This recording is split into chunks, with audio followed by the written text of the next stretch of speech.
It's my privilege to be your moderator for session 4. C'est mon privilège d'être votre modérateur pour la 4e session. Je m'appelle Schwab Bakombo.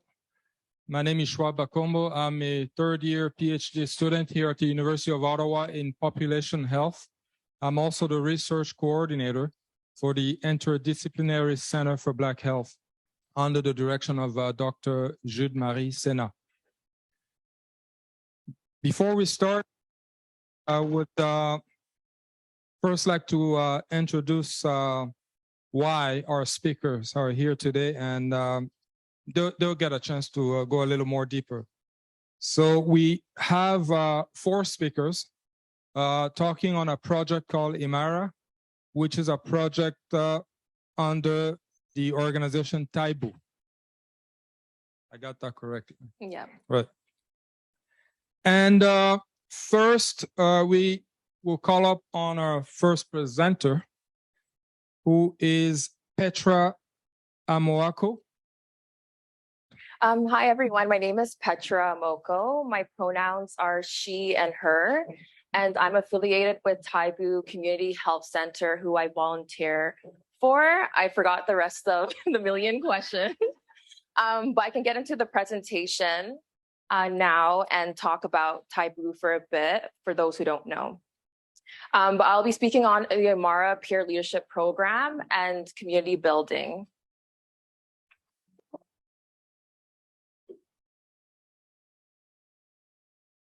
So TAIBU is located in Malvern, which is in Scarborough, an area in Toronto, and it provides a range of different services such as healthcare, community services, social services, and more. And all their programs are informed by an Afrocentric approach. So the program that I volunteer for is the IMARA Generation Peer Leadership Program. And in the picture here are some of the youth who are involved in it and the staff. So the IMARA Generation Peer Leadership Program is a mental health awareness and capacity building project, which is led and designed by youth who are over the ages of 15. It's funded by the Public Health Agency of Canada.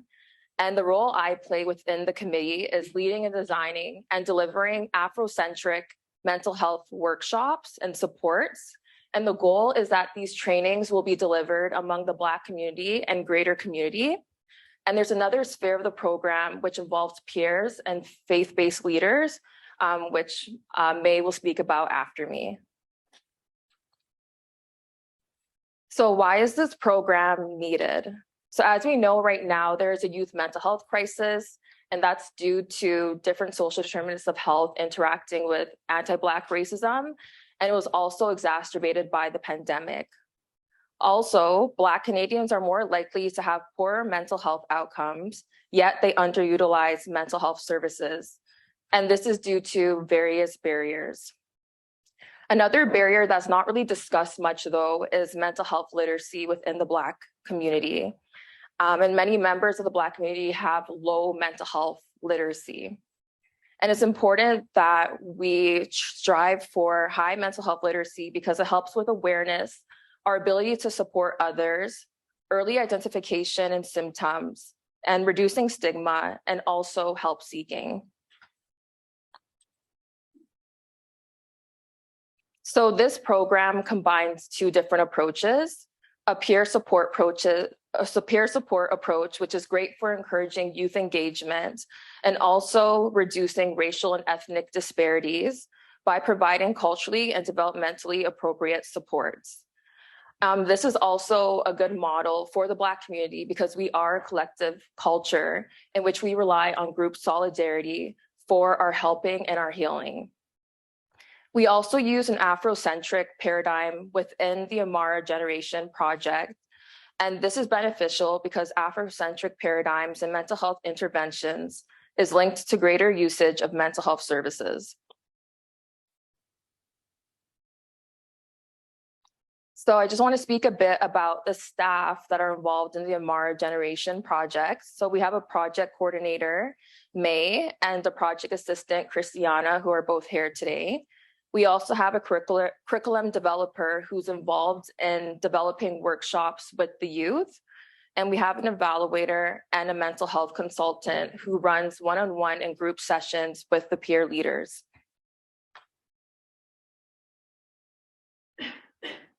So a core part of this program is knowledge sharing. So it's kind of a domino effect. First, peer leaders, we attend presentations on different mental health related topics, such as ABR, mental health history, substance use, and more. And then we use that knowledge, our own lived experiences and external knowledge to develop mental health toolkits and mental health workshops. And then the goal is to deliver this to the greater Black community and also service providers or family members who will be supporting Black youth. And in the winter, we have a training retreat coming up for skills development. So this is just a little model I made to show how knowledge is circulated and shared within the program. So project staff and Amara youth develop resources together, and Amara youth also learn from project staff, and then this is shared to the greater community.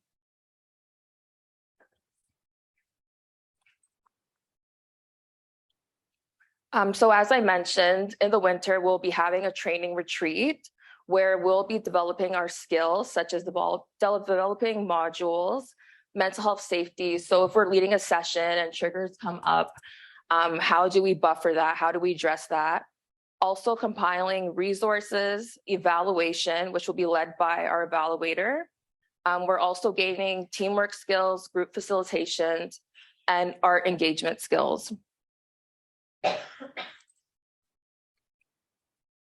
So I chose a bit of themes that stood out to me during this project, and one is diversity. In the Amara Advisory Committee, there's different peer leaders who have different ethnicities, genders, sexualities, coming from different religious backgrounds and more. And this is important for various reasons. So as we know, there's an underrepresentation of Black mental health professionals within the system. However, there's a strong preference for them by Black community members. And this is important for rapport building. It also fosters belonging and engagement. When people are able to see themselves in service deliverers, they're more likely to access it. And it can also be validating for people's experiences to see a peer leader from certain backgrounds. For example, having a Christian peer leader talking about their experience with mental health can be validating for someone who believes that Christians can't be depressed. Also, having diverse leadership led to diverse contributions, decision-making, and helped to make this program more innovative and inclusive, reflecting the needs of the Black community. Because as we know, the Black community is not a monolith. Another subject that was important in this program is safe spaces. So we had a lot of sessions during the pandemic, and people were allowed to come as they are. You can come in your bonnet, you can come with your hair half done, you can speak slang. There are some girls who are Caribbean and they were speaking patois in our sessions. You didn't have to care about your parents, your language. And also we started the sessions off with music. And we know for Black youth, in a lot of the spaces we exist in, we have to be very conscious of the white gaze. We also had different segments, such as an informal virtual session, a wellness session that was led by the mental health consultant, which happened in groups or one-on-one if people needed further support. And we also had fun, informal social gatherings. So right here in the corner, you can see it was a picnic that we held in the summer.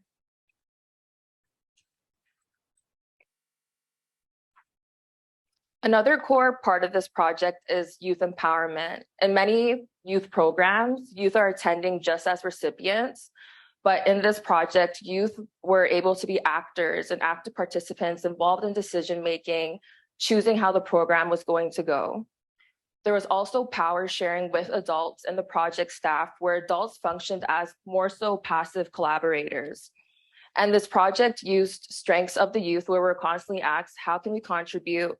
What are some of our creative skills and more? And this project allowed for meaningful participation where we were able to contribute to resolving an issue for something that is greater than us. And this is the last point I want to touch on, and this is about self-concept, where a lot of the messaging that Black youth get is from a deficit model, where we're addressed as like disadvantaged, street involved, oppressed, at risk, vulnerable. And yes, there are some truths to this, but we have to be aware of the implications of this language on our community and our own self-perceptions and how we can internalize having shame from being referred to these labels. And in this project, we were referred to as leaders, where we were seen for our strengths and our potential. And in a study, Jennings and al. Found that when youth are given responsibility, it can lead to positive self-identity, self-esteem, and self-efficacy, where we're able to believe in ourselves and our potential. So the Amara project shows great promise, not just for supporting the leaders who are in it, but also the youth who will be accessing it. And that's the end of my presentation. Thank you.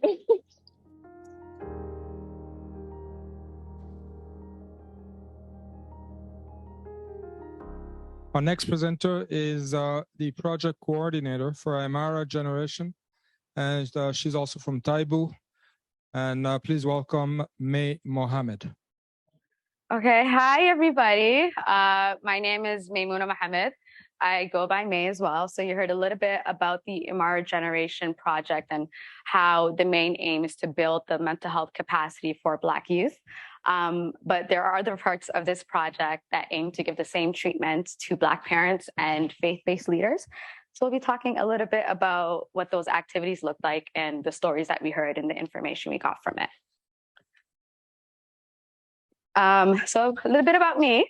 So originally I come from like a non-traditional background, I would say. I'm like an artist turned arts educator. During the year of my end in high school, I started doing like spoken word and poetry and started completing slams and stuff. And then I got into a position where I started using art and poetry to facilitate workshops about difficult conversations. And then I went to school for health policy.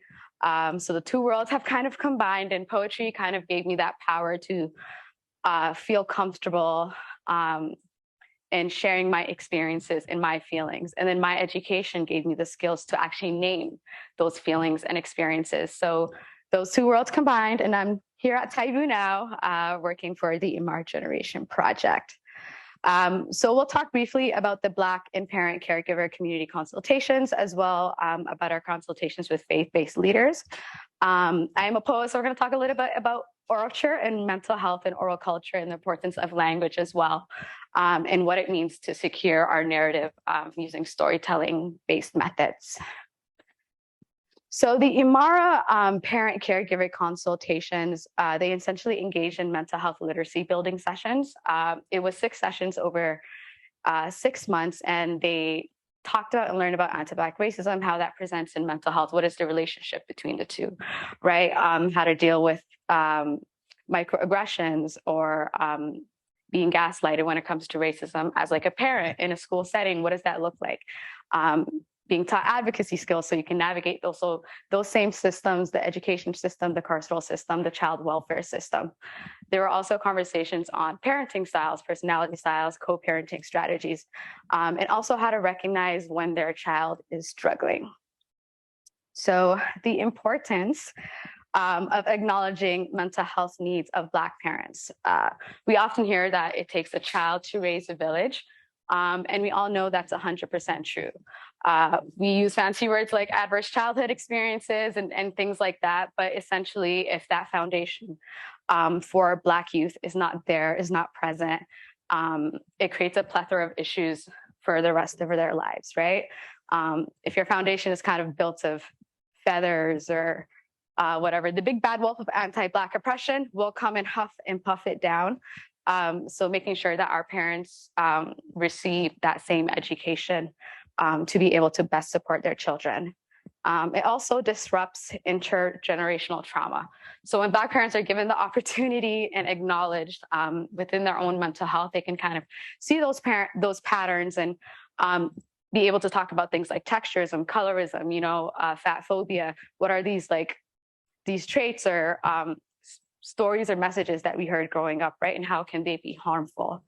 It also promotes vulnerability and openness in families. It also gives Black parents the opportunity, sorry, I'm getting a little nervous, gives Black parents the opportunity, thank you, gives Black parents the opportunity to be present for their children, acknowledges community and relationships as vital support to mental health, and most importantly, I would say it humanizes Black parents.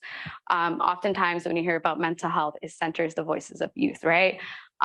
Especially with the time that we live in now, it's like the woke era, everyone's more comfortable in talking about like their sexuality, their mental health challenges, all these different things that weren't necessarily cool or popular to talk about before, right? But usually we put youth at the center of those things, and parents are not really acknowledged as such, especially Black parents. So what this group did was it gave that opportunity for, you know, Black parents to look at each other and affirm each other's experiences, because we know how lonely it can be when, if you're a Black parent, you're doing the best to raise your child, but the force of anti-Black racism disrupts that, right? You can be doing your best to love and raise your child, but what are you going to do when they get suspended or they get arrested, you know? So that kind of creates a lot of problems, and it just humanizes Black parents in general, you know, looking at them and be like, you know, your mental health is important too. We see, you know, you holding it down for your children with the force of oppression in your way. I also wanted to talk a bit about maternal mental health and anti-Black racism, because I don't think that's a topic that's often addressed. The first mental health challenge or experience or emergency, I could say, that a mother can experience with her child can be postpartum, right? And that's right off the bat once you give birth, and that's not really something that's highlighted as much. And once you take in the anti-Black risk factors combined with that, you know, it's a disaster. And you know, having a uterus, it's a big responsibility. People don't talk about, like, the portal of life is in your body, right? And we don't live in a culture and in a society that honors that. Like Canada does not have something like a menstrual leave policy that we see other places in the world and companies adapting, right? Especially because, as I said, like, having a uterus is a big responsibility. It's a responsibility that comes every month, mentally and physically on you. So just acknowledging what real parents go through, and these are not necessarily the topics that tend to come up when we're talking about mental health. So our faith-based community consultations, what we basically did was we wanted to gauge the mental health needs and capacity of faith-based leaders and their congregations in the GTA. So we put a call out for these interviews that we'd be holding, but we did not limit them to just imams and pastors.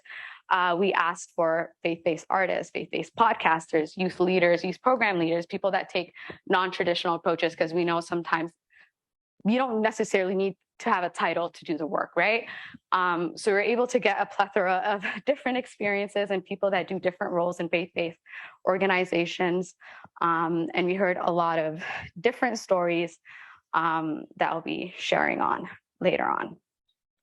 So the importance of facilitating mental health faith-based spaces is, first of all, it challenges the stigma in faith-based spaces, right? So we know that stigma is already present. I don't want to talk about it too much, but also acknowledging that faith-based spaces are a place of community cultivation, right? So even though there may be that disconnect with mental health literacy or whatever, the connectedness to a higher power or community is undeniable in those kind of spaces, right? So fostering mental health literacy and engagement can, you know, amplify that connection between congregations even more, right? Because it creates that safety, it creates that approachability between faith-based leaders and their congregants. And a very important one that I want to touch on is that faith-based leaders need support too. During our consultations, we spoke to a young lady who was on the board of a mosque called Khalid bin Walid in Toronto. It's in the Rexdale area. For context, it's the Somali mosque, and it's the only mosque in the GTA or Somali mosque in the GTA that has the capacity to process and host funerals, right?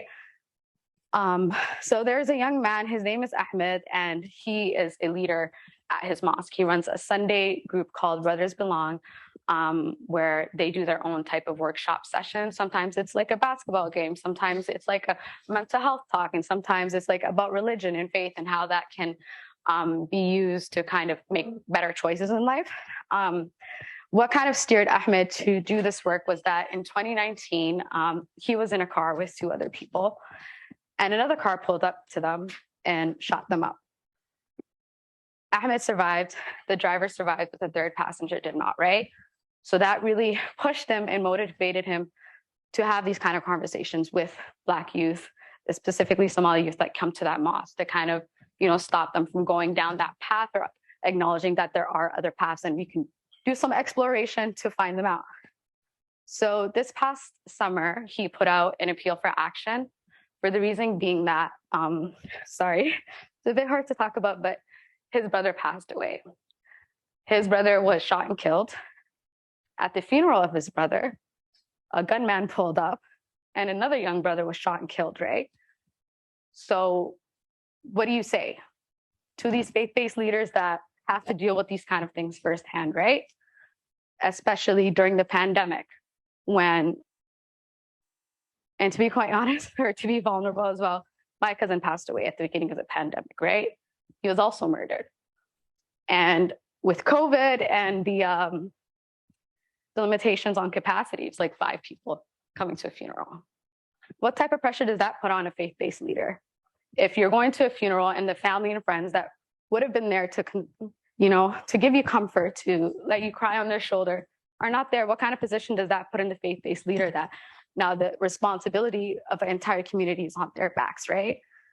So acknowledging that they need support systems as well, and they need these type of programming as well, where they're able to build their own mental health literacy so they can better serve their congregants, right? Because if those conversations are not had, and the examples of the stories that I gave, it really all feels hopeless. And you know how it is when you're in that cycle. It's like someone dies today, you move on because someone else is going to die tomorrow, right? So it kind of feels like that hopeless cycle that keeps going.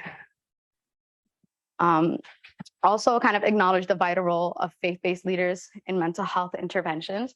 I think yesterday someone was talking about how we often refer to like cops and paramedics as first responders, but there are a lot of people who are directly in the community doing first response work when it comes to a mental health crisis, especially if you're like a Black person who's closely tied to their church or their mosque. You know that oftentimes when there's familial issues, issues between a couple, between family members, that oftentimes the faith-based leaders are sought out into do some de-escalation, do some kind of work to figure out a solution, right? So we already do have these practices in policing our own community, right?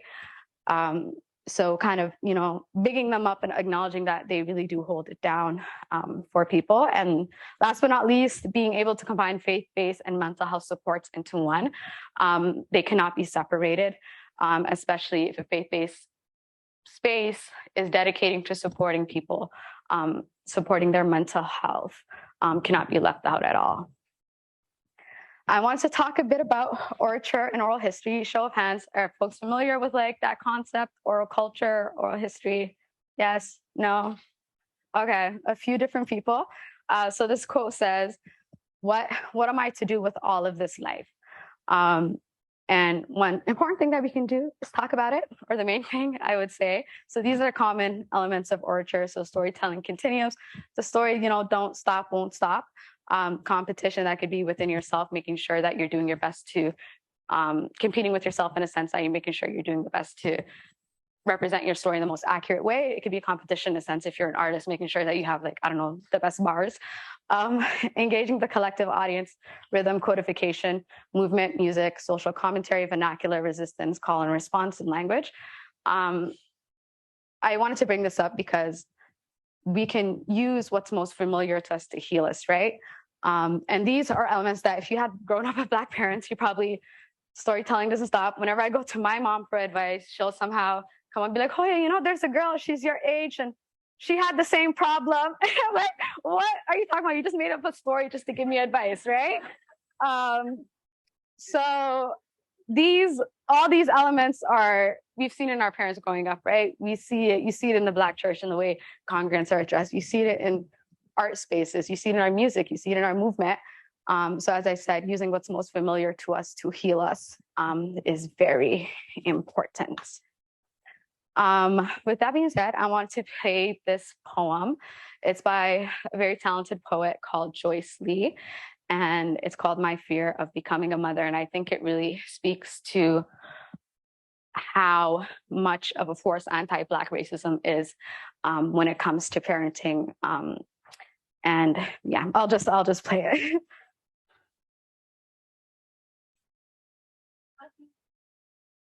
Black mother, don't you hold that child of yours for too long. You're going to spoil him and he going to grow spoiled.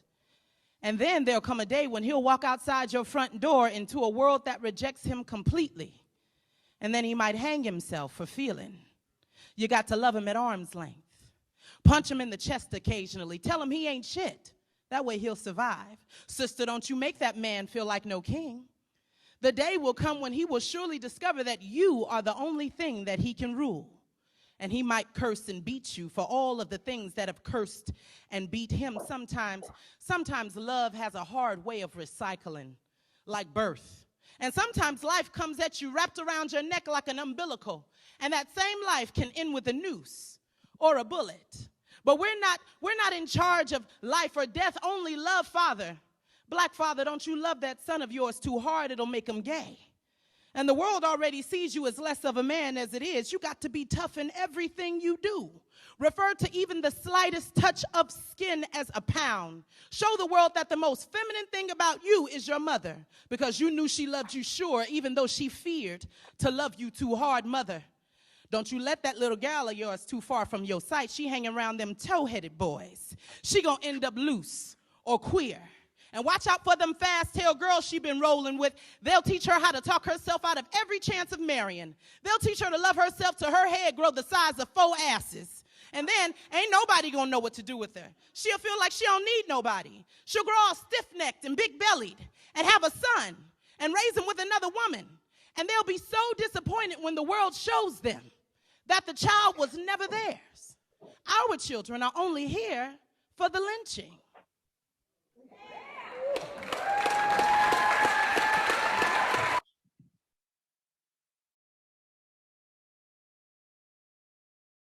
I just want to repeat the last line that Joyce Lee said, and they'll be so disappointed when the world shows them that their child was never there. Our children are only here for the lynching. This is a very, very accurate depiction of what anti-Black racism can look like as a mother or as a parent. And as I talked about before, what it does to your own mental health when you put in all the love and all the work to raise your child, but the force of anti-Black racism can snatch them up at any moment, just like that, right? So acknowledging that, you know, this is what causes intergenerational trauma, acknowledging all the things that she talks about that come up in how we view sexuality, how we view love, how we view intimacy. It's all to protect our survivorhood, you know, our survivorship. Yeah, but yeah, let me just move on to the next one. So the purpose, we'll end on this note, but the purpose and power in fostering orature and Black liberation. Storytelling gives us the chance to do 3 things. So number 1, to name our experiences. I don't go to a doctor's with a diagnostic, I go with a story, right? Everything starts with a story, your own story, especially when it comes to mental health. So having not even the skills to talk about your story, but as I said before, poetry just gave me the chance to do it, the opportunity to do it, right? We don't have those chances. Maybe you have a little journal that you write in at home, but once I started like exploring the art form and I was able to share the things that I go through as a Black Muslim woman, I could talk about so many different things, right? And for it to be received in an audience creates like a very powerful cycle that was very liberating to me. And then I went to school and became radicalized, basically, but also to legitimize ourselves in a world rampant with anti-Black racism, anti-Indigenous racism. Anti-Black racism and anti-Indigenous racism, I believe the basis of it is removing ourselves from ourselves. So removing language, removing culture, removing what makes us us, removing our music, removing our fashion. It legitimizes all of those things. But when we tell our stories, we're able to steer that narrative in that direction, right? Even though we get so many messages from the world that we're not enough in so many different ways. We're not enough as human beings. We're not enough to get care. We're not enough to even receive that care. We're not even believed most times when we go to a doctor's office. And to also, the last part, legitimize our existence outside of any mental health label. So with storytelling, we all know that nobody can be just one thing or one experience, right? That we're all very complex human beings with experiences and lessons that last a whole lifetime, right? So telling your story really humanizes you in a sense that it removes any mental health label that may be put on you. And you know that's kind of how the system works here. Once you're sick, you have no hope. That person has like gone off the rails. Now they've reached this point in their mental health where that becomes their whole identity. And that's not true at all, right? Human beings are very complex despite of like the challenges or oppression that we face.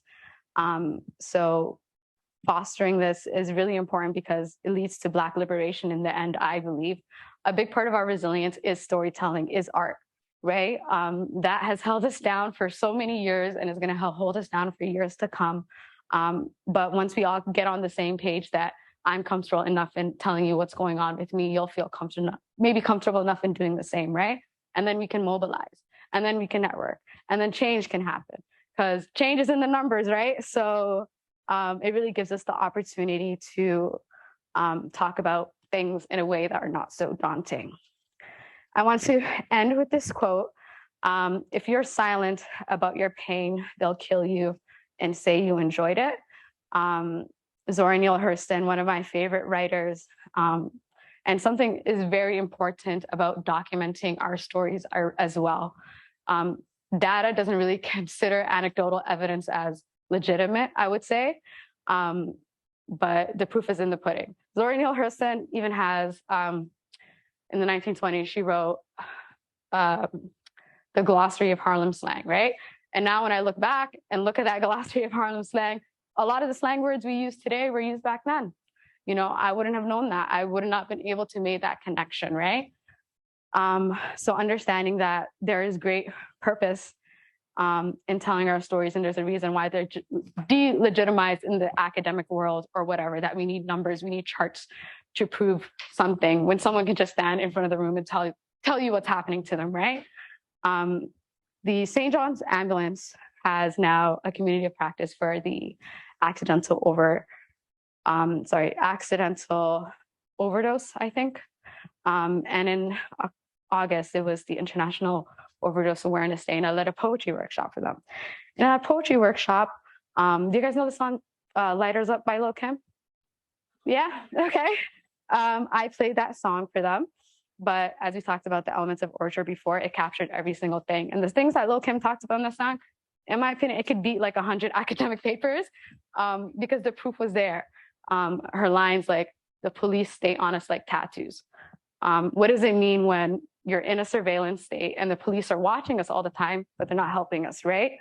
So understanding that our stories are very important. If you want to know, I would even say what's happening in a certain neighborhood, listen to a rapper from that neighborhood. He'll tell you about all his friends that may have died from gun violence, people that have died from overdose, what messages they heard in school growing up, what's happening in their neighborhood, right?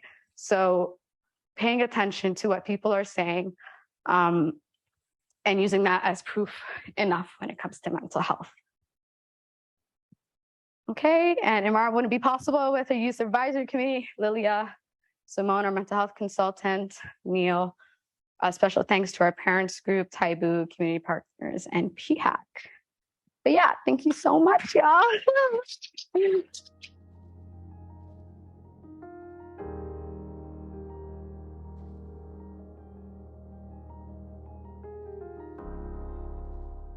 Our next presenter is the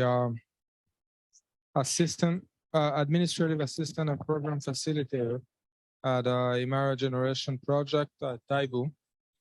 Please welcome Christina Oladihinde. Good afternoon, everyone. Sorry, I'm also a little bit nervous, so bear with me.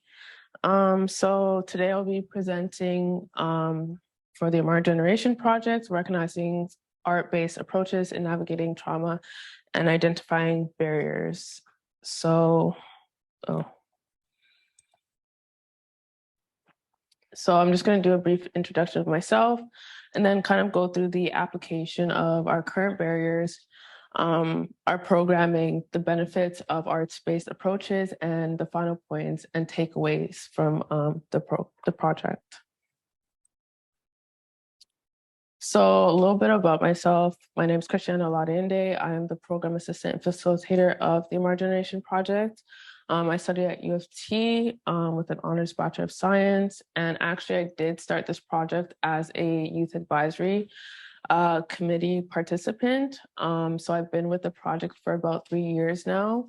And I have a lot of passion for community work because I see myself in it, as many of us do. With the challenges that I experience with mental health, I often use art to kind of explore those challenges and those issues, helping me, as May as well said, to identify and label the experiences that I was having. And much of my childhood and adulthood include me exploring different art mediums and also sharing those art mediums with others.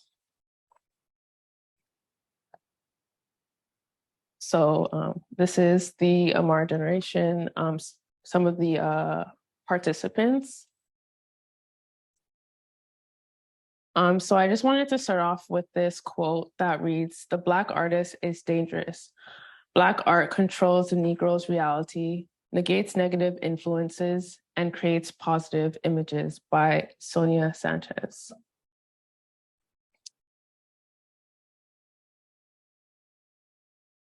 I just wanted to start off with,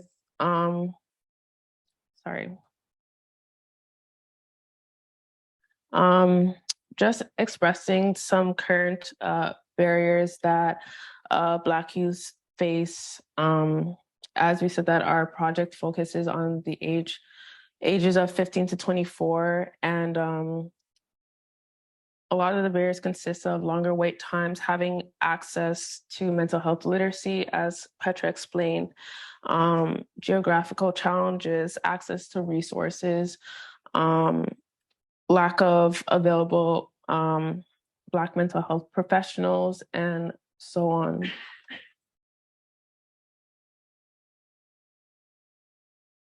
So I kind of wanted to start off with something that we use often in our program, which includes art-based workshops and paint workshops.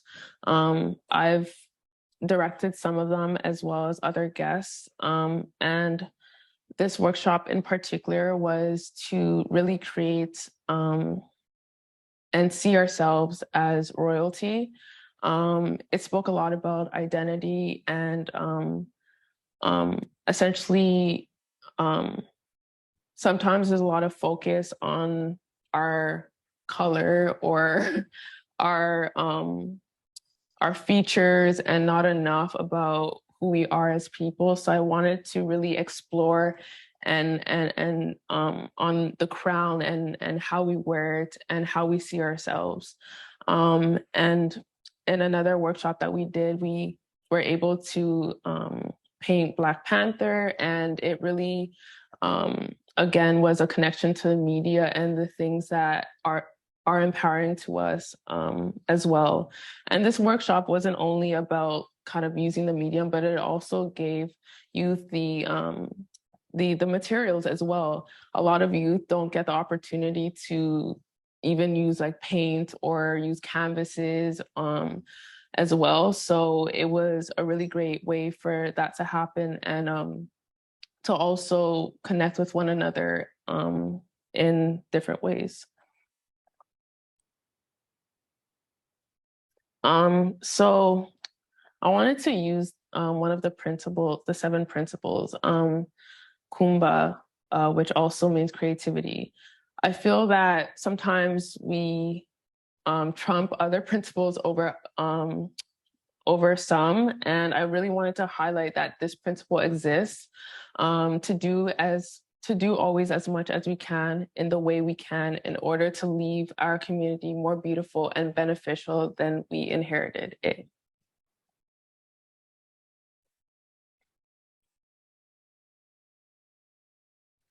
I don't think we have enough time to listen to this one, but I just wanted to highlight it because this was used in one of our programming as a way to connect with someone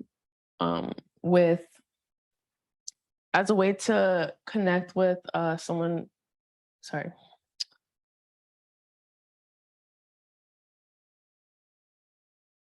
As a way to connect with another youth, poetry and storytelling are kind of one and the same, and we're able to use this video, watch it, and reflect on the points in which they resonated with us.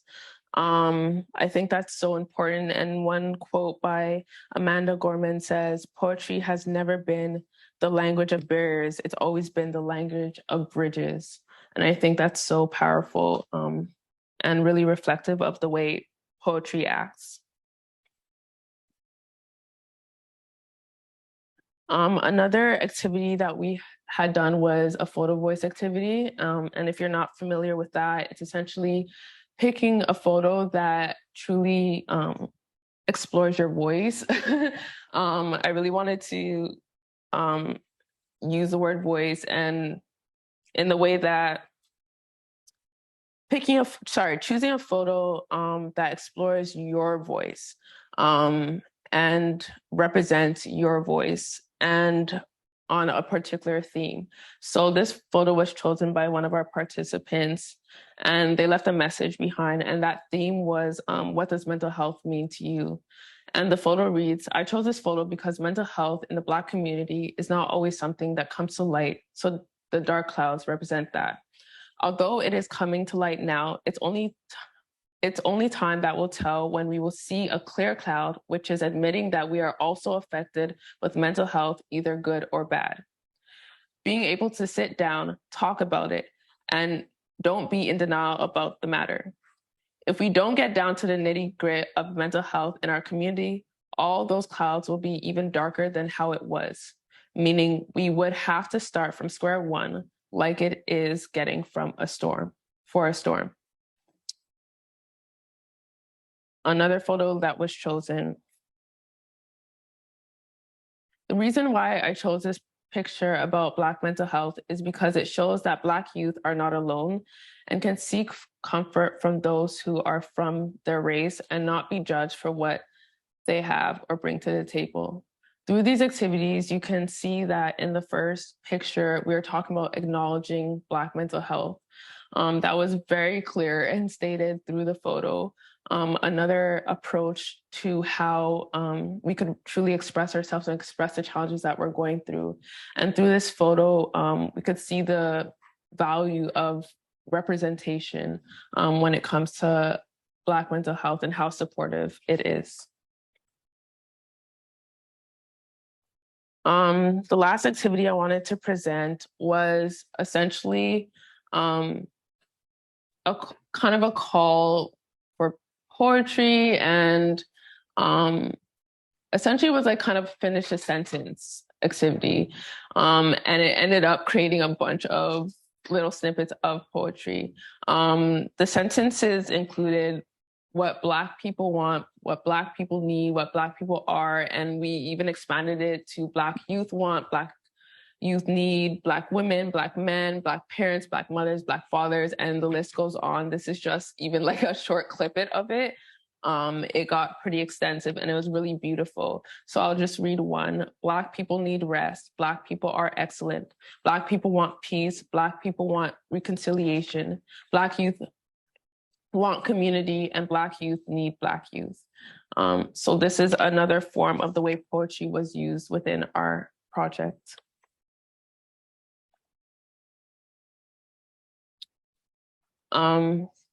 So I just wanted to kind of go through one last point for this section.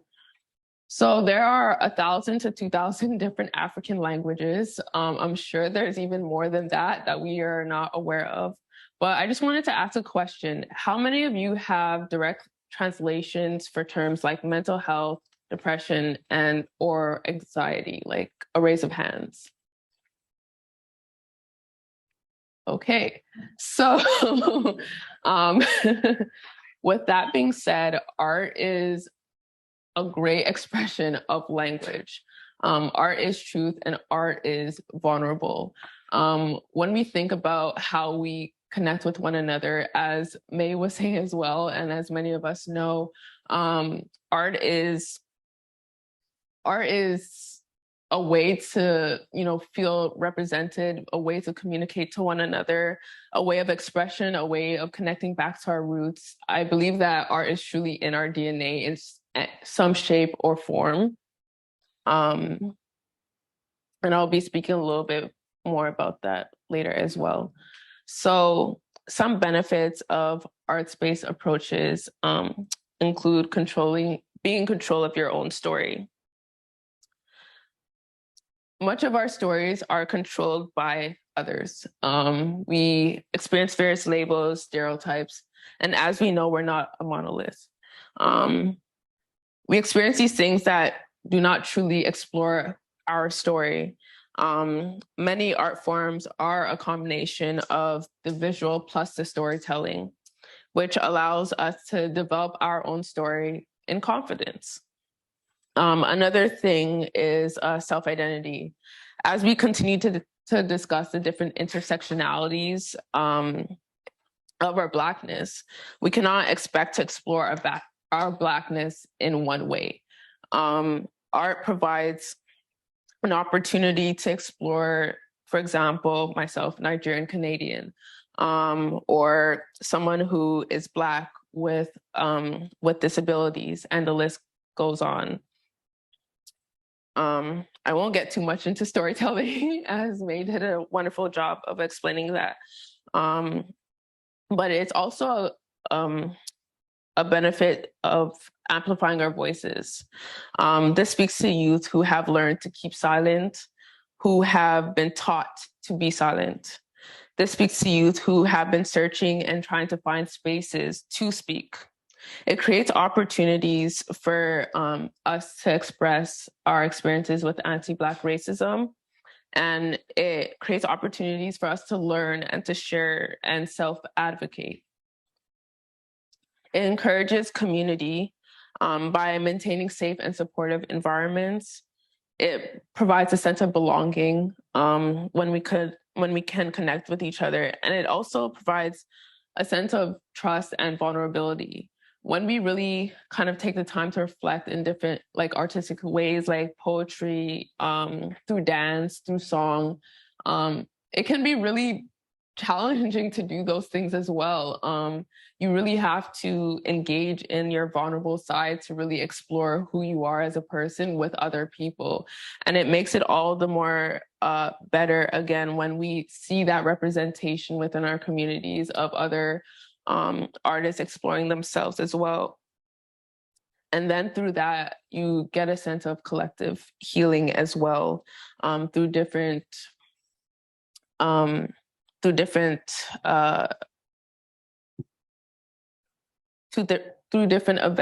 and yeah. So we also find again, representation and destigmatization. It helps to destigmatize our thoughts about mental health as well. And it acts, again, as a mediator and as an introduction to different ways that we can express our challenges and experiences. It also supports invaluable coping strategies. It promotes the expression of tough emotions such as grief, anger, frustration, joy, confusion. And as a result, it creates an opportunity to express emotional difficulties and challenges that supports in building healthy relationships with one another as another way of coping as well.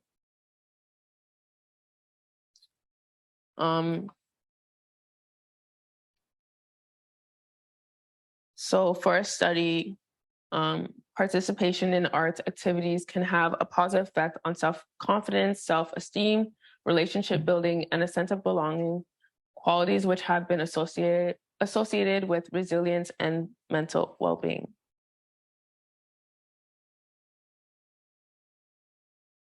And these are the final points and takeaways.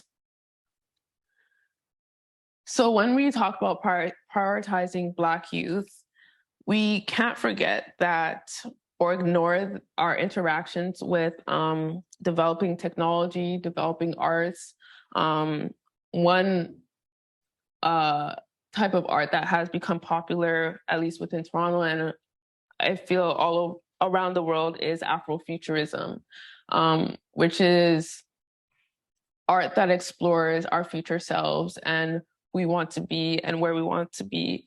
So we can't ignore that how art, again, is built into our DNA, has been there since time, and especially for our Black youth. Art is also a way to kind of connect back again to our Indigenous practices. It's an approach that allows us to connect even sometimes with our parents, bringing back a project that we did after school, or connecting again in that storytelling aspect. And hey, I remember doing that as a child, or I used to paint, or I used to make jewelry and things like that. And it also speaks to intergenerational wellness rather than trauma, because as we know, much of these practices were a form of healing, a form of collectiveness, a form of joy. And so it brings us back again to our wellness. When we think about the social determinants of health and access to resources, again, it provides an opportunity for folks to document and showcase, an opportunity for more education, leadership skills, job opportunities as we explore different avenues of art.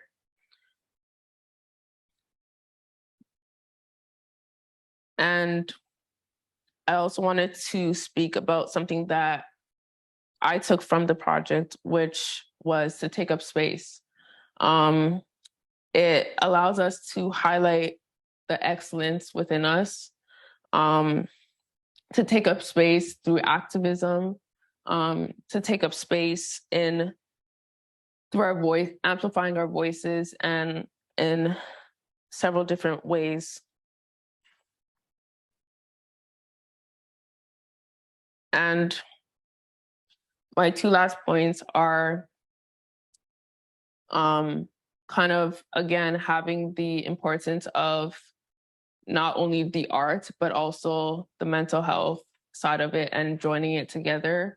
When we speak about having these projects, these art projects or these art interventions, we cannot exclude that we continue to need that support.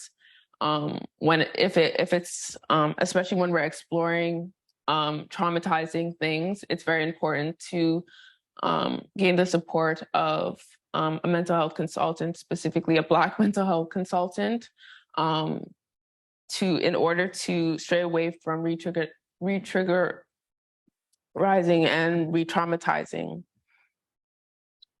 And lastly, I wanted to end with this quote that says, "Until the lion tells his side of the story, the tale of the hunt will always glorify the hunter." Thank you.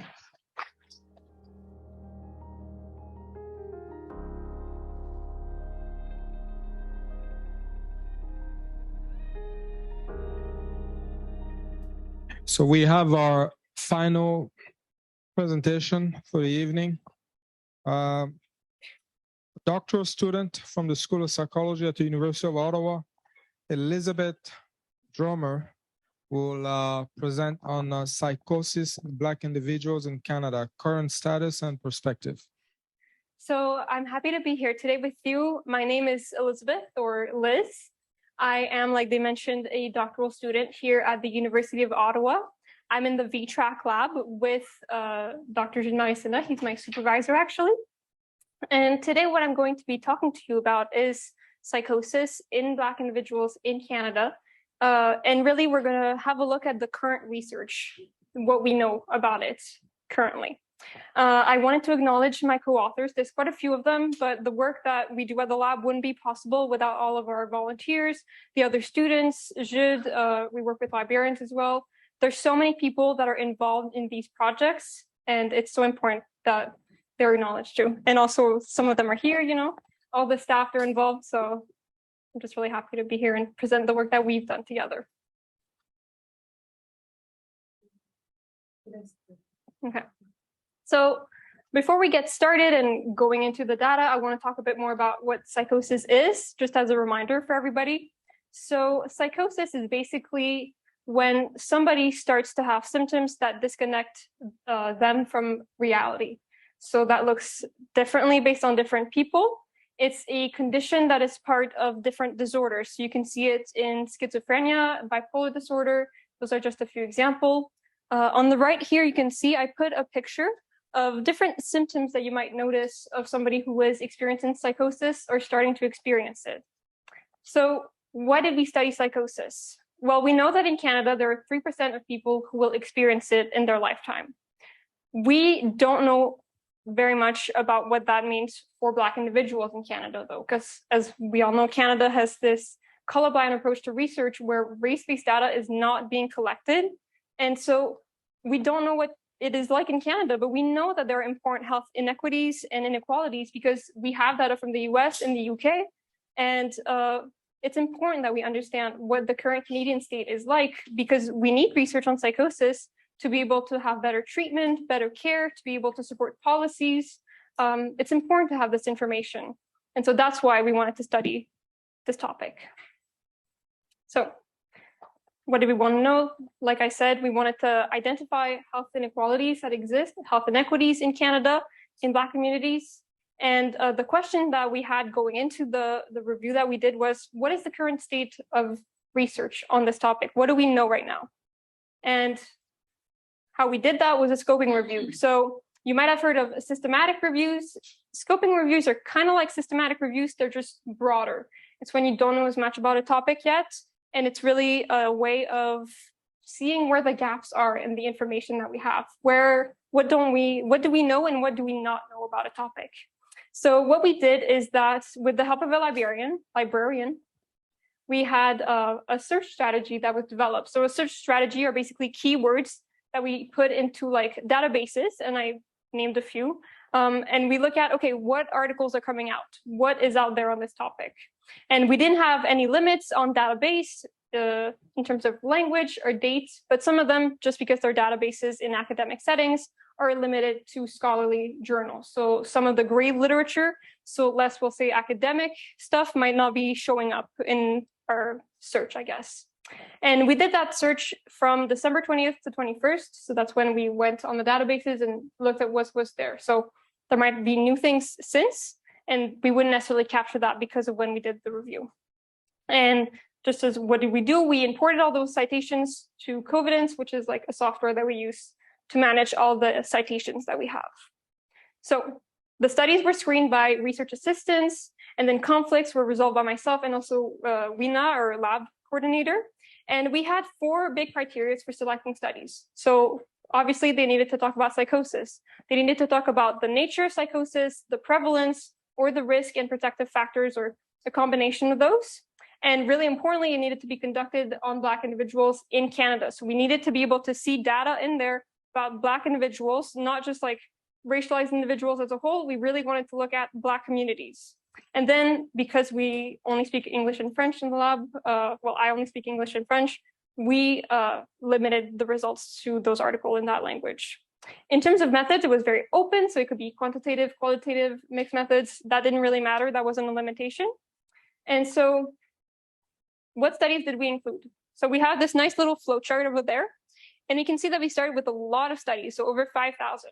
However, a lot of those were duplicates. So they were the same studies just showing up multiple times. So we removed those. And then afterwards, our RAs went through all the studies and looked at the abstract. So, okay, in that little paragraph, does it seem like it's relevant? And if it was, we included it, otherwise exclude.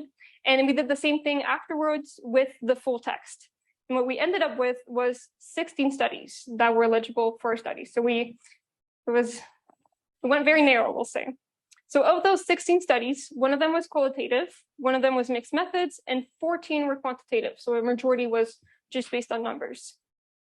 8 of those studies were from Ontario, 7 from Montreal, and interestingly, one of them was for Montreal and this city in Italy.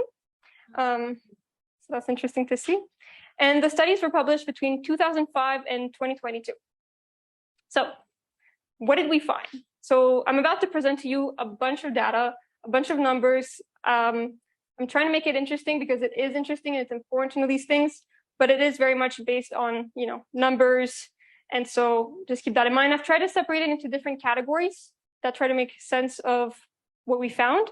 The first one is incidence, or the rate of diagnosis. So we only had 2 studies that mention incidence of psychosis in Black communities and Black individuals. And what was found was that Black individuals are 2 to 4 times more likely to be diagnosed with psychosis compared to other racial groups. And that was true for white individuals, like compared to white individuals, but also compared to other racial groups. And overall, race was found to be it was a very significant predictor of being diagnosed with psychosis. So that's something to keep in mind. Access to care is really the biggest category of results that we had. So I've tried to divide it in 3 different subcategories, I'll call them, but keep in mind that they're very similar. So some of the results kind of go together. The first one that I want to talk about is pathways to care. So pathways to care is basically the complex steps that an individual or their families takes towards accessing care once they start having symptoms. So it's like, how do you get to care? How do you get to having the help that you need? We found contrasting results, actually. So there were 3 studies, and there was one of them that showed, well, Black individuals are nearly 4 times more likely to have a first contact through the emergency department compared to white individuals. And also it showed that Black individuals are more likely to be referred from inpatient units to early intervention services. So inpatient units, that's basically hospital beds. So what we're seeing is that Black individuals are more likely to access care through the hospital rather than through, for example, their physician or their family doctor, let's say, or a psychiatrist.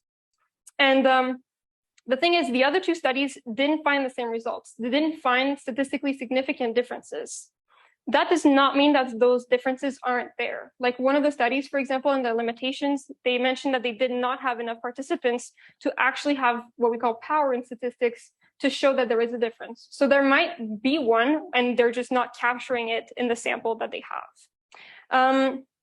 And then you'll see the other information that we have does show that there is an impact of race on access to care.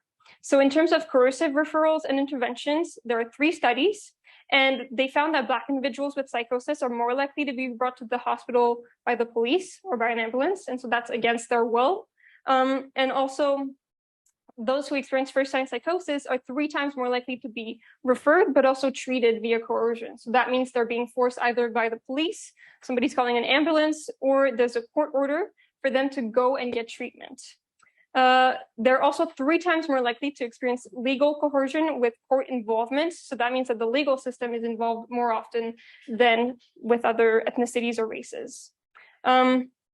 And we refer to these as negative pathways to care because usually it means that people aren't willing to go. They're being forced to go to the hospital or to get treatment. And overall, we see that Black individuals are more likely to have negative pathways to care. So here again, it's related in terms of involuntary admissions. There are 3 studies, again, some discrepancies. So one found no difference between races, but the other 2 did find that here Black individuals are 2 times more likely to be brought to the ER by police or ambulance, and Black individuals have actually the highest risk of being involuntarily admitted compared to all the races and ethnicities that were studied. So now in terms of symptom presentation, so what people who have psychosis look like basically in terms of symptoms, we found 2 studies, and they both looked at people who were having psychosis for the first time. And they found that Black individuals had higher levels of negative symptoms. Negative symptoms in relation to psychosis are things that kind of are missing. So for example, people might be more withdrawn. They might stop expressing themselves with their faces. Socially, they might withdraw themselves as well. So that's what we refer to. So they had higher levels of that, but also higher levels of general, what we call psychopathology. So just symptoms in general. Here I say both positive and negative symptoms. Positive symptoms are something that will add itself. So for example, hallucinations are starting to, so you start seeing things or hearing things, or you start losing contact with reality a bit more than just withdrawing. So they had more of that. And then they were also less likely to report speaking incomprehensively. That was something that they didn't see as much in Black individuals. And they were 2 to 3 times more likely to report persistent aches or pains. So those are the most common symptoms that we see. And we do see a difference between white individuals, Black individuals, and other ethnicities and races. So what else did we find? In terms of treatment, we found quality of healthcare, only one study. They have lower intensity of care by a physician, psychiatrist, and emergency department. That means they have fewer contacts with those services. In terms of disengagement, they're actually Black individuals are twice more likely to disengage from services, and that's an issue because that means people aren't following through on their treatments. Often those treatments are heavy, they're intense, they involve intense medication that have a lot of side effects, and if there isn't a proper follow-up, people are likely to come off these medications, which might mean in the end more psychosis, more symptoms, so that's an issue as well. And then in terms of time to treatment, this study, there was only one of them, and it found no difference. Personally, I would like to see more data because that doesn't make sense with the data we see on access to care. So obviously one study doesn't tell us the whole truth. In terms of stigma about illness, there was only one study and it was the qualitative one. And we see overall that young Black individuals are a lot more likely than their white counterparts to feel responsible for having psychosis. They feel like it's their responsibility, it's their fault, it's a punishment for God. It's like they feel more guilt than their white counterparts. And overall, it also feels like mental health, they report that mental health is just more taboo for their communities compared to white individuals. So in terms of follow-up, this is the last part of the results. There's only one study, and it's the only mixed method study, and it showed that Black individuals are 24% less likely to receive an effective follow-up compared to white counterparts. And that again goes with the treatment, goes with access to care. It's all joined together. It's all about, are you accessing the care that you need? Are you getting the proper treatment that you need? Are you able to stay in that treatment? Do you get the proper follow-up to be able to stay in that treatment? So all these things are related. And we see that Black individuals are not facing the same odds as their white counterparts. They're facing much harder pathways to care, harder follow-ups. So it's a harder story overall. So as you can see, there are few studies, 16 studies out of 5,000 that we started with. That is not a whole lot of Canadian data on psychosis in Black individuals. And it's even fewer when we look at subcategories, right? And in some instances, there are contradictions like we show, like some studies say this, some studies don't show that. And so some of them do say the same thing, but 3 studies is not enough to tell you, yes, this is for sure what is happening. So I described the information as fuzzy because it's not blurry. Like we are seeing a pattern, we're seeing something, right? But we're not sure yet. We can't tell you anything definitive, right? And so what's important is that there is a trend towards gathering more data. Like of the studies I showed to you, I said 2005 to 2022, but most of them, like 90% of them were conducted in the last 10 years. So we are seeing that trend, and that's encouraging. So what do we do about it? Well, we need more information, basically, is the big thing. We need more information on specific risk and protective factors, more information on prevalence, more information about treatment. Like you can see, we just don't know enough about it on an academic level to be able to inform enough policies, inform enough research on it. We need more information. And so this presentation is really a call for more research on psychosis, because ultimately better knowledge means better prevention, better care, and better treatment. So that's it for me, but thank you very much for being here today. Here's my email if you have any questions. And thank you. All the references, if you're interested.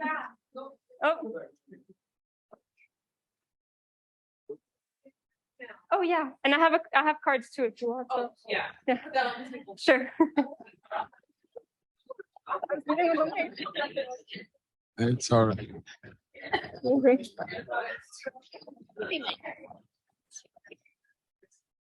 Thank you, Elizabeth. Thank you for a great presentation. Now we'll take a few minutes for a Q&A. If anyone has a question for any of our panelists.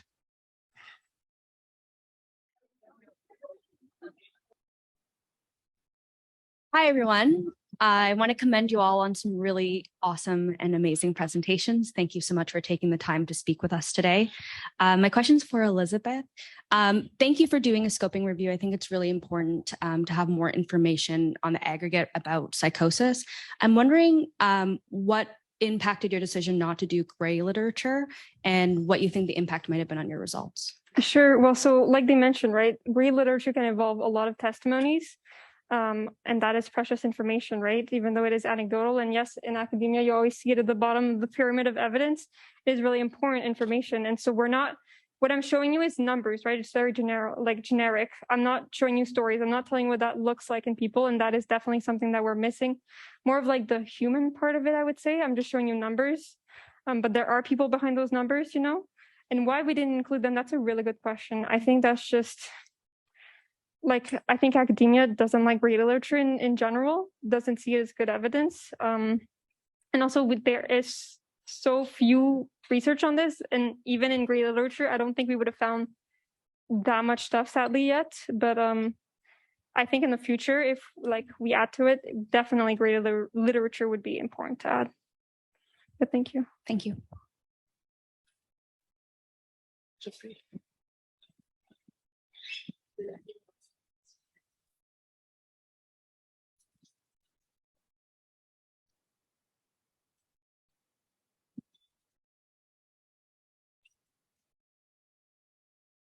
Hi, thank you all for sticking out this session and despite the interesting health break that they gave us today. I'm Danielle, and my question is for Petra. And I was just appreciating the parent sessions that you held, and the whole time that you were doing the session, though, I kept thinking, how did you get the parents to actually stay? How did you even come to I can see how youth would want to be there, but parents, I'm amazed and astounded. I wondered if you could share how you got parents to come to your sessions. Oh, that's suited for Maze. Okay. I'm sorry. Yeah, I'm sorry. Okay. Yes. Yeah, I wasn't around during that part of the project.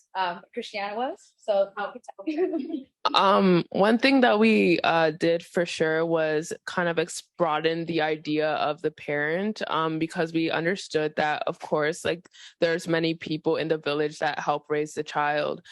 So we made sure to include aunties, uncles, grandparents, and other Black caregivers that were involved and had the experience with Black youth. And we also did have an incentive for the participation as well, but I don't even think that was the most important for them. I believe it was just having the space as well to speak was the biggest highlight that I got from leading those sessions. And I think another thing that one of the parents said that really kind of made the program for them was the fact that there was a mental health professional in the room, so that they weren't just coming to a workshop focus group just to talk for the sake of talking, that they had real questions and there was somebody in the room that was able to give them an answer right off the bat. So that was a really big part where they felt like, that their questions were important enough to have someone there to actually answer them. So that was a really big piece on what kind of kept them engaged and curious and learning more about it. Any others?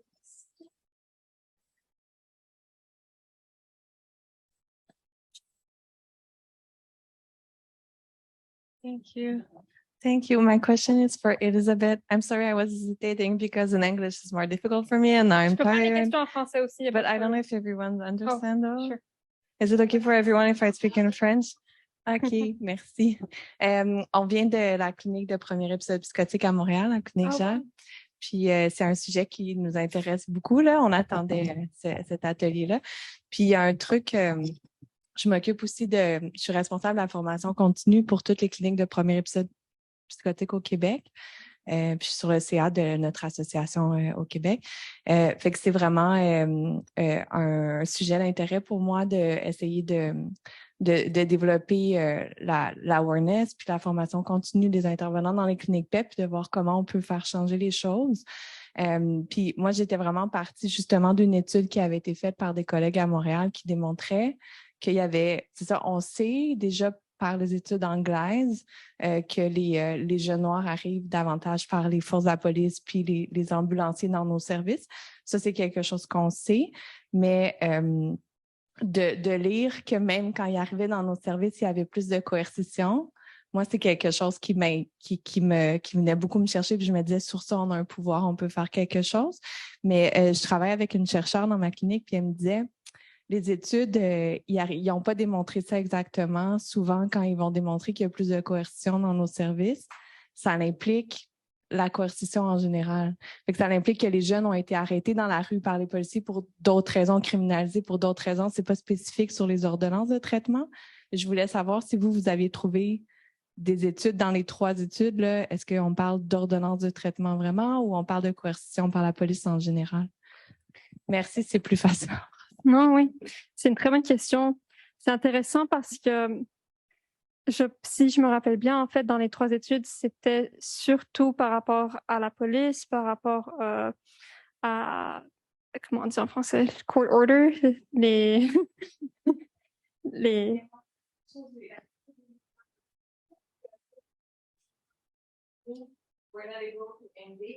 ouais.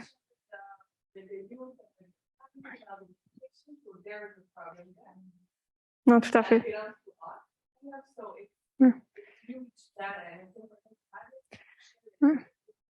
Je pense que c'est pas assez dans mon souvenir, je n'arrive pas à me rappeler si c'était exactement soit par la police à cause d'autre chose.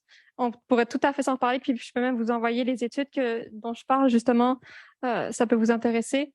Mais c'est une question très intéressante. Ouais. Je peux vous donner ma carte et tout, il n'y a pas de souci. Any other questions? D'autres questions?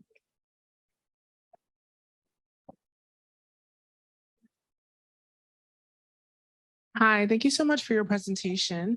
I'm just wondering, are you looking at psychosis based on diagnosis or just psychosis in general? And how that might impact Black youth or Black individuals in general? So we looked at psychosis. The studies talk about it as a diagnosis, and some of them also talk about it as a symptom of something else. So some studies are focused on people who have schizophrenia, let's say, and then look at psychosis. Others are really focused on psychosis itself. I haven't noticed a trend towards a particular one in the studies that we did include in this review, but definitely interesting. Okay, thank you.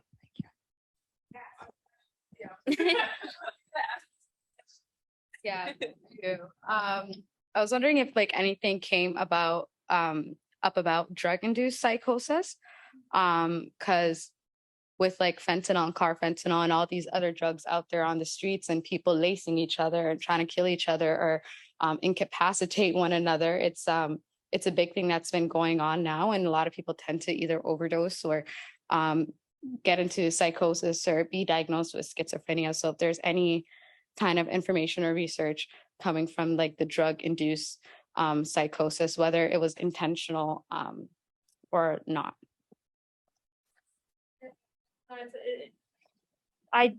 We didn't see anything about that. I think there's probably a lot of American studies on this so far. Canada still has a lot to catch up to, obviously. But it's different, right? It's a different problematic. It's a different source. So it would be interesting to look at for sure. Thank you. I have a question for you. As you were speaking about treatment, I was wondering if there are any studies that focus on kind of culturally responsive and culturally appropriate treatment, because when you were speaking about kind of Black folks not staying or not following up, is this treatment even made or, Black focused? So there weren't studies that's talked specifically about treatment and like culturally adaptive treatments. There was one study that looked at it was the culture adaptation interview that's done for the DSM-5, like the Manual of Mental Health Disorders. It actually was one of the studies I almost thought we should exclude because it presented so few data on Black individuals. What they did find, I remember it was that what it was basically was people who had been diagnosed with psychosis or with a psychotic disorder. And they were looking at when we do this re-interviewing basically with the cultural formation interview, then is there a change in diagnosis, right? And they found that you were likely to have a change in diagnosis if you were not Black. That was the only result that actively mentioned Black individuals. But so there was really not that much about it. But we definitely need to know more, right? Really important. Oh yeah, for sure. And I mentioned some of the risk and protective factors that we need to research more about, right? In the V-TRaC lab, we often look at racial discrimination and its impact on different disorders and its links with it. And I didn't see any studies mentioning it in Canada, so definitely something to look into. It's not a question, it's a comment, sorry. Just for any folks looking for information about like cultural responsiveness and psychosis, I would suggest looking at some of the work that SAPAC is doing. That's out of CAMH. I know that Donna Alexander is doing a lot of work on that. And I don't know what they're doing, but it's definitely something to look into because I know that CAMH is doing that a lot as a practice.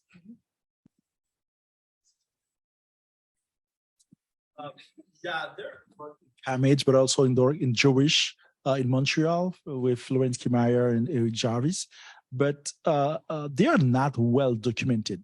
Like there are less research, but more like gray papers on what they are doing, but they don't evaluate it to know, like to publish on it. So this is why we don't find these articles. We don't find articles on it, but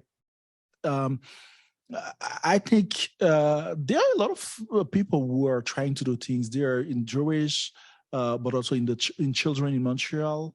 There are a lot of things like for first psychosis episode, but people are doing things, but they don't evaluate them, and we cannot know what is their efficacy. To really help people, Black people, Black youth, for example. So we need this part of the work and evaluation, assessment of what we are doing.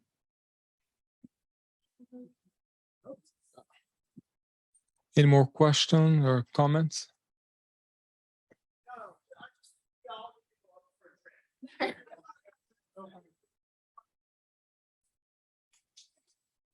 Well done.